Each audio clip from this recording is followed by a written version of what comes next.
avec moi Vanina Paoli-Gagin. Vous êtes sénatrice Les Indépendants de l'Aube, vice-présidente de la commission d'enquête sur le narcotrafic. Est-ce que vous estimez, à l'issue des auditions de cette semaine, que le garde des Sceaux, Éric Dupond-Moretti, a fait de la subornation de témoins, comme l'en a accusé le rapporteur de la commission d'enquête, Étienne Blanc? Il faisait référence au fait que le ministre avait reproché ses propos à une magistrate de Marseille qui avait été auditionnée par la commission d'enquête. Alors bonjour, tout d'abord, je ne pense pas.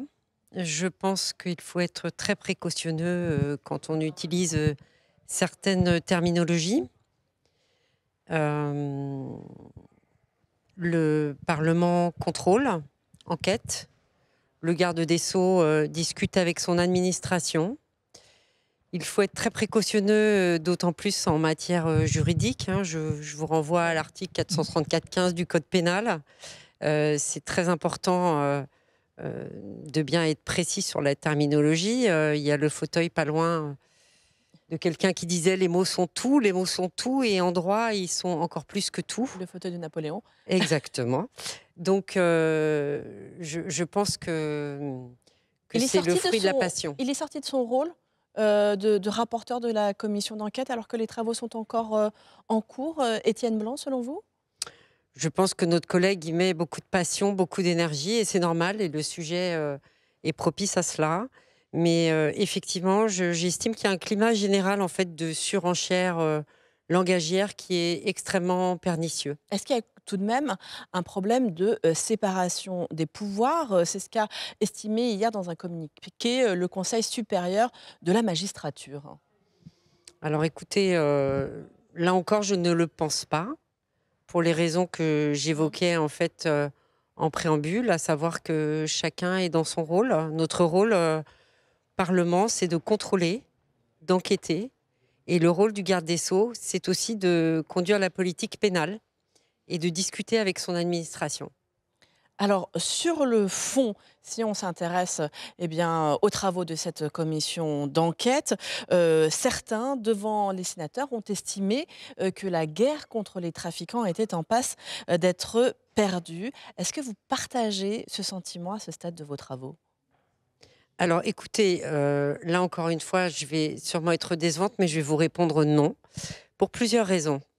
Je suis en même temps en ce moment auditeur de l'IHEDN, et donc ça me donne aussi un regard L'Institut des hautes études de défense nationale. tout à fait, et ça me donne aussi d'autres clés de lecture.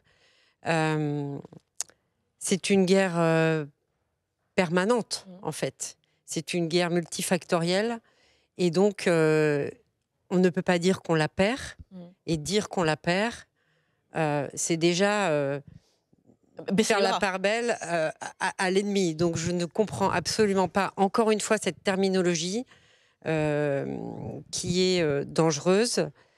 On doit leur rendre la vie impossible, ou on doit les gêner au maximum. On doit être tous dans la chaîne, qu'elle soit pénale, policière, douanière, éducative. On doit être autant de grains de sable dans leur engrenage toxique et mortel. Et justement, par exemple, les opérations PlaceNet XXL qui ont été menées par le gouvernement, des opérations extrêmement médiatiques, est-ce que ce sont simplement des grains de sable dans les rouages? Est-ce que ça a une réelle efficacité, selon vous, pour lutter contre les trafiquants de drogue?